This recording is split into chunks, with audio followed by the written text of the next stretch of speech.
Hello and welcome to the Yarnings Podcast. I'm Christine and I'll be your host. This is episode 37. I think I'm calling it After the Trek. Sounds all geeky of some sort. It is Wednesday, December 3rd. I'm getting to recording a little bit late, so we'll see if this episode makes it out today or if it will be live tomorrow. My traveling has meant I needed a little extra rest, and so I didn't get to record yesterday as I was hoping. Hard to just jump right back into your routine after being gone for 8 days. So, let's move on to some life stories, and I'll tell you a little bit more about my trip. And other stuff, but mostly my trip. So to start off, I wanted to show some gratitude for all of the wonderful people that came out at various parts of my trip to see me. Not all of them watched the podcast, but being able to see some people in real life, in person, and give and receive hugs, that was one of the big parts of why I hashtagged everything on my trip as Gratitude Trek. I wanted to make Thanksgiving be more about a single day of eating together with family. It was a whole adventure, and I'm really excited that I was able to see so many people and do a lot of reflecting on what gratitude looks like to me. I had some good time with Eric on a trip. That was very nice. It's a long drive, you guys. We drove a little under 2,500 miles in the last week. So that was a lot of time in the car. I'm not gonna lie, I got a little grumpy towards the end. It just takes a lot out of you to be stuck in a car and be just not able to do all the normal things. And so yeah, it was definitely a little bit of a challenge, and that's why we don't do those trips too often. it tends to be a periodical trip rather than a regular one because of how long it is. But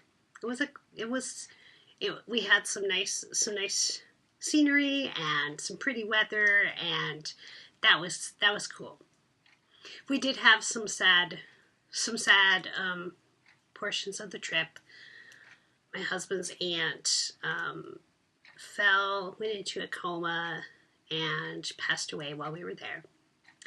So that was hard. She's my father-in-law's sister, and she lived in the area, so we were able to go and see her before she passed, but she was in a coma by that point, and so we were mostly there to support her kids who are our age.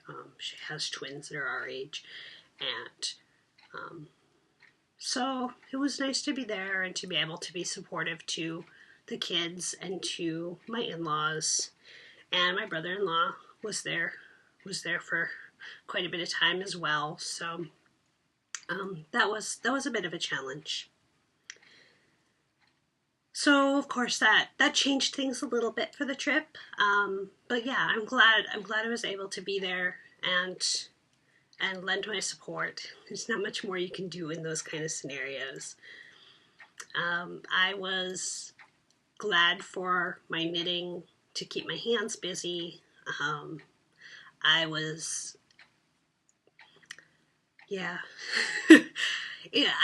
I haven't quite fully dealt with all of the feelings that go around it. And yeah, I didn't know her well, but she was a big part of Eric's life, and I wanted to honor that. So that definitely made an impact on our trip, and I think that's probably why I'm having a little bit more of a challenge getting back into the swing of things now that I'm home, because it was such a variant on what we had planned for the trip. So I'm going to try to not bring that sadness all the way through the podcast. But if you notice I'm a little less bubbly than normal, that's a little bit of it. So now I'm taking the time I need to recover. I'm doing some good self-care and trying to get things done. I was proud of myself for getting all of the laundry. Most of the laundry. I guess there's a load of socks that needs to go and hung up on the thing, but I did most of the laundry yesterday and unpacked the suitcases, and everything else will come along as it can, and correspondence that has been waiting for me despite bringing my laptop with me. The time to do things on my own just wasn't there. The internet at my in-laws' house, their Wi-Fi, there's something not right with it. I guess there's no problems when you're plugged into the modem, but I wasn't really too keen on bringing my laptop down to my father-in-law's office and sitting there for too long. So I just tried to make do, and it took about 10 tries to upload the podcast, so that was a bit of a challenge. I wasn't quite anticipating that to be as difficult as it was. So I loved that I was able to podcast from the road, though, you guys. That was so much fun. My husband put up with my silliness, and it worked out pretty well. It may have not been the most flattering angle for having my laptop in my lap, but it was really fun to get to share a little bit of my speedy walkthrough of my space with you guys. So that really was one of the bright points in the beginning of my trip. So thanks for watching, and thanks for the kind words about the fact that you enjoyed that variation. All right, let's move into the yarnings. For knitting adventures, I have quite the list. You all are going to be pretty excited. I'm going to get to my marker here. All right, this isn't what I'm even showing you first. I'm going to show you some finished objects. Okay, so you guys saw these in the car, but I'll show them to you again now that I'm not moving. These are my candy corn socks out of Gnome Makers Sparkle Gnome in the candy corn colorway. There are 2 of them. They still don't have their ends woven in. I really still do like what I did with the ribbing on the top. That was a fun way to do it, and I am excited to get the ends worn in and possibly wear them. I didn't wear them. I didn't wear them on my trip, though. It was warm, though. I didn't need most of the socks I brought with me. So the second thing I finished on the trip is what I'm wearing. This is my custom fit sweater. This is the Alta pattern by Amy Herzog. And I had blocked all of the pieces and set in all of the seams before I left. And all I needed to still do was the cowl. And I blocked the cowl yesterday. So I'm going to stand up so you can see just a little bit. It is a little bit looser than I had anticipated. The gauge grew just a little more than my swatch. Not terribly so, though. I really like the sleeves. I really like how the seams turned out. I'll show you my underarm here, guys. The seaming turned out really good.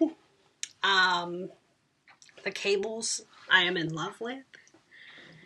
And I love now that the cowl is blocked. It was all squooshed up against my neck, and now it's loose and a little more drapey, and that's lovely.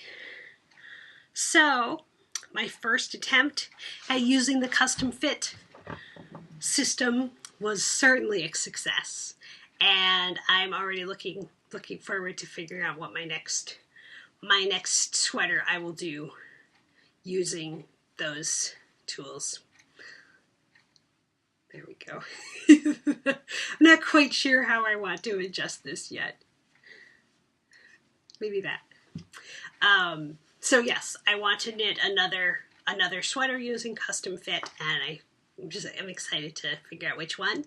I still have quite a bit of yarn left. I knew I wouldn't use all of it, but I still have that much. So enough to do a little something. I think it's 270 grams of sport weight. So I'll have to find something really awesome to do with that. Yeah, what else do I want to tell you about this? The process of doing set-in seams, set-in sleeves, and seaming, that wasn't as bad as I thought it was going to be. That was my major reason why I wasn't sure I wanted to do it, and that, not a big deal. It was a challenge. It took a little different level of work, but I think that these seams are going to stay a little better where they're supposed to be, and give a little bit more of that tailored look. It's nice and warm. I wore it for a very short period of time on Sunday, but now that I'm back home, it'll be a great thing to wear all the way through the spring, pretty much here for this weather. It is Blue Moon Fiber Arts Wuboo, so wool bamboo, and it's the colorway Stumptown Brown, which is perfect because I'm a Portland girl. Portland's called Stumptown. My favorite Portland coffee is from Stumptown. It all works. All right, so that was the Custom Fit, and it's a good one. My third finished object for the trip, which I still need to weave the ends in because I'm giving it tonight, is a little baby vertebrae. The pattern is by Kelly Brooker. I did a little bit different adaptation of making the front expand more towards the middle a little bit, just to give it a little more of a floatiness because it is going to a girl. I did my normal I-cord bind off instead of a regular bind off because I think that makes a really nice edge for baby garments. And this is Blue Moon Fiber Arts Socks That Rock Heavyweight in a Rare Gems colorway. So I don't know what it was supposed to be. And it's the baby vertebrae, which is meant to just skim the sides and cover the back. So then if you're changing diapers, it doesn't get in the way. For a bib, it doesn't get in the way or get as dirty. And I think it'll be really cute for my friend's baby when she arrives this spring. So that was finished object number 3. Finished object number 4 is on this blocking board. It is the short version of my cowl, the design that I'm working on, which has a code name, but I'm not sure it's going to be the real name. I need to do some searches and see if there's anything else named that. I'm using an old Knit Picks Stroll tonal from my stash. So just something basic, something that I had a small quantity of that I could do the shorter version. And it just zoomed. It was so much fun to get to just go round and round and round and zoom around, and so that was a really good one to finish up on the trip. Although I did go a couple rows too far because I wasn't paying attention when I had a migraine that I had already gotten to the number of repeats that I needed. So I had to go back a few rows and finish up with the garter version of the pattern. But that was fine. That was fine. So those were my 4 finished objects: socks, sweater, baby sweater, cowl design. Yay! Obviously I had a bit of knitting in the car with those almost 2,500 miles. But I was trying to be really cautious and not overuse my hands because I've had more joint pain lately. So I could have done a whole lot more than I did, but I was being very careful. So the works in progress. What I was knitting on when we started the show is my Color Affection I am getting closer. There's only that much more that needs striping. Just slow going, but I put on quite a bit. I put on maybe, I want to say 4 or 5 of the darker colored stripes since I left. So definitely was a good one to pull out while I was playing games and talking to people, because the rows are so long now. It's very rare you have to do something different than just knit. It's just on the edge, and even when you get towards the center, it's pretty easy to do just that amount of paying attention. So that was the existing work in progress. And I'm picking it up and knitting again, even though I'm trying to talk to you about other things. Let's set that down.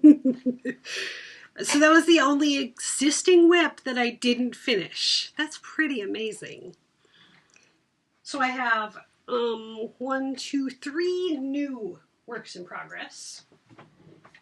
I'm working on a test knit out of some Knit Picks, gloss, the fingering weight, but I won't show you the pattern yet till I'm allowed to show the pictures. This is a pattern called Water Dance by Julia, who is Wee Sheep on Ravelry. So I made a good dent in that project. I cast it on once we started going. Then the second day of our trip, I went to cast on the socks I was going to knit, because I had finished the candy corn socks and I needed something else.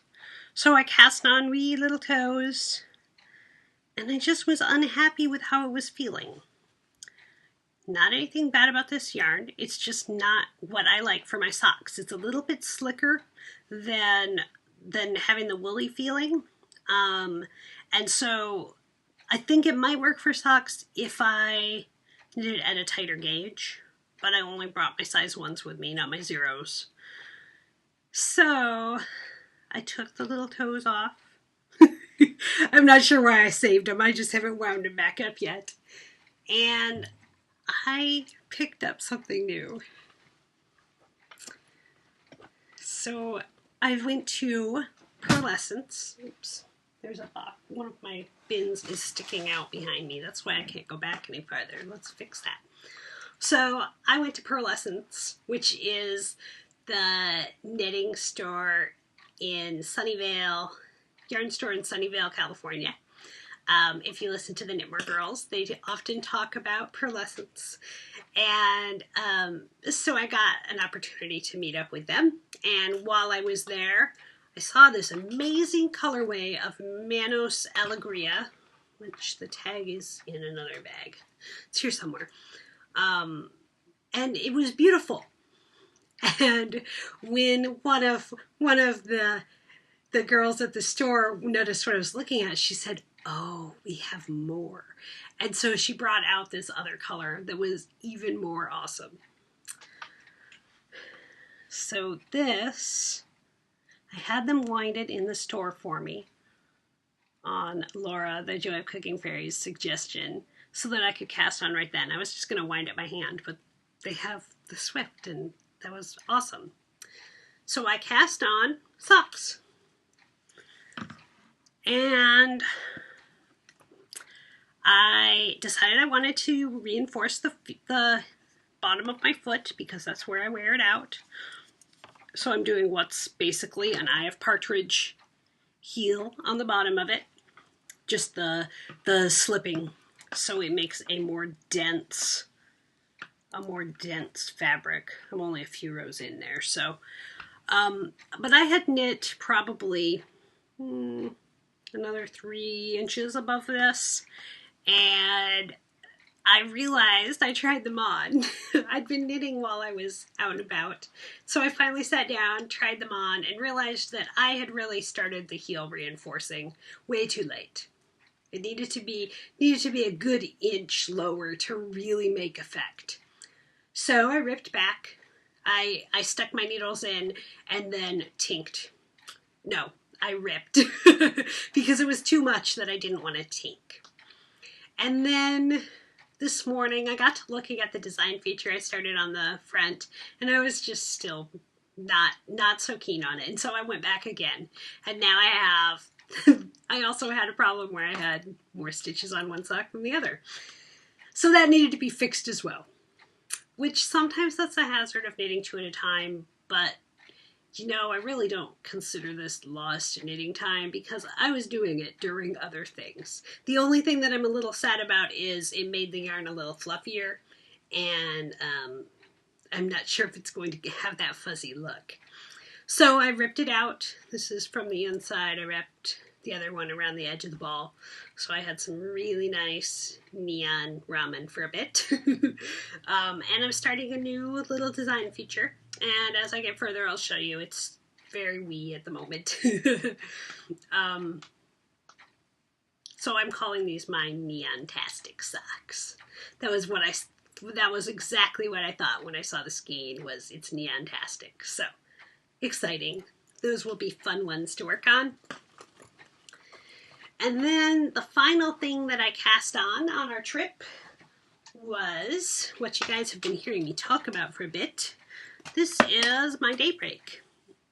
And I have not gotten to the colored stripes yet. I worked on this, I cast it on Monday on our drive home. And it's going to be this silvery blue from Sheep Dreamery. It's a single ply. And Fruju from Highland Handmaids in honor of Silly Fru, my friend Wendy. So that's going to be awesome. I'm doing kind of a mini knit along with Karen Balky, and she got to her stripes already, and it's looking awesome. So I'm excited to get a little further on this. There's an interesting way that they do increases. Where you have to count how many stitches it is between your markers and put an increase halfway. So it was taking a little more concentration than I could do once it got dark. Or I probably would have had a little more progress. But I think that's going to be fabulous, and I'm excited to see it progress with the stripes. So, 4 finished objects. 1 current, 1 existing WIP, and 3, count them, 3 new works in progress. And my failed work in progress, which I think will go up here, and then needle adjacent, I need to pick what my next sweater is going to be. I think I'm just going to always have a sweater on the needles, and I'm not sure which one. I have a couple good options, and I'm looking forward to choosing. I didn't get any spinning done. I brought my spinning with me, but there wasn't a good chance to do that. So let's move on to some of the other segments. Sagas of Geekery. So the plan was to get to play a bunch of games this trip. And we were a little waylaid with some of the happenings, but I did get to play a couple different sittings of Splendor, which my friend Brian's calling Splenda, and I'm not so sure about that. And then I also played a game we got for our friend Gabe called Tiny Epic Kingdoms. Kingdoms, I think. And that's got a little more confrontation. I don't normally play the games where you have to fight to really succeed in the game, but it was kind of it was a cute idea. There were a lot of different options for it. So yeah, that was okay. Entertainment-wise, we listened to all of an audiobook. I guess we just barely started. The next one in the Terry Pratchett series was Monstrous Regiment. Regiment? I kept saying it wrong the whole time. And that was a really fun, girl-friendly storyline. And we finished that on Monday. So that was a good one. And then we started the next one last night. So we're just zooming on through the Discworld. I'm going to have to think of some other things to listen to. We also watched Love Actually in the hotel room one of the nights. That was fun to see that pop up on Netflix because that's a good holiday-ish movie. There's some silly songs and fun actors and not safe for kids unless you watch maybe a different version. But that's a fun one. All right, fanciful chatter. Fanciful chatter. I got to wear a sleeveless dress without a sweater in November, and that seemed really crazy. That was Thanksgiving, and they'd set up a table on the back porch, and Eric and his brother played board games on the back porch the end of November. It's just so crazy. It was 88 degrees. So that was very weird. But so yeah, I kind of changed my clothing options for a few of the days. It was kind of fun though. I definitely wore my sandals and I didn't think I would. I also packed my hand knits around my laptop, and that was humorous. I kind of needed a little extra padding in my laptop bag because the bag that I have is giant. It was from a previous work laptop, and my current laptop is, I don't know, it's smaller. And so I put my birthday stripy laneway and my Hitofude around it, and that was funny. And then on the way home, my Lady Eleanor. So that was a great plan. Oh, and then I also utilized my lamp from Buffy on Designs, which I had heard about at one of the sock summits, and it's this little lamp, headlamp or neck lamp. I wore it around my neck.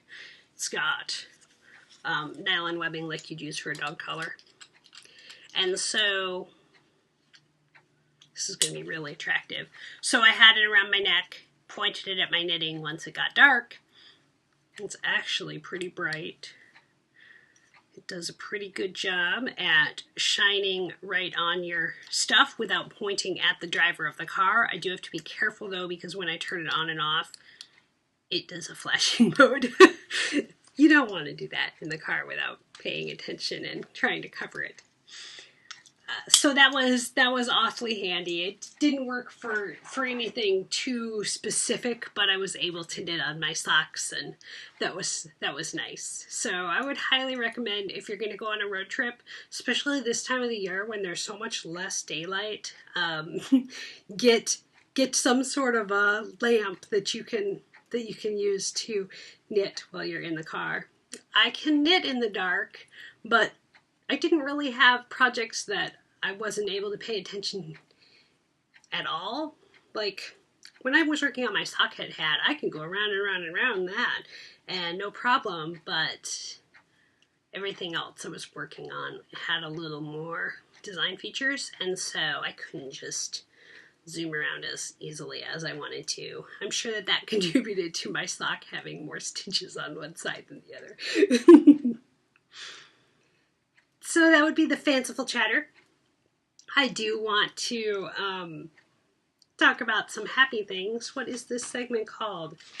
Happiness Continues. There we go. It wasn't on my last page.